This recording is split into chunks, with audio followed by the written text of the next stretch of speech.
werkende mamas wat finansiële vryheid soek. Wel, ek is een van daai werkende mamas. My salarischeck is net gewoonlik te klein gewees om alles te doen, of om alles te betaal.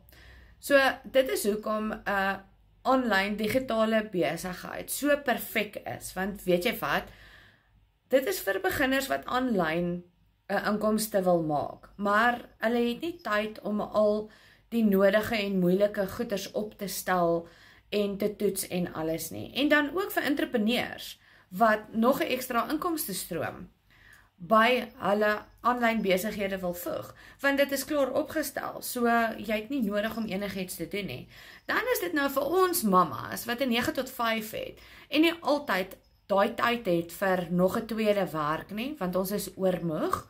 So dit is vir ons ook, want ons soek ook finansiële vryheid en ons salaris is te klein. So met die regte stelsel wat jy in plan het, kan jy begin 'n inkomste aanlyn maak, want al waarop jy fokus is net jou aanlyn bemarking en dit laat jou besigheid groei. So alles word vir jou geleer, stap vir stap, en dit vat jou 2 ure 'n dag. Jy kan 10 minute hier, 20 minute daar, 30 minute daar, jy hoef nie 'n vol 2 ure konstant te sit en dit te doen nie.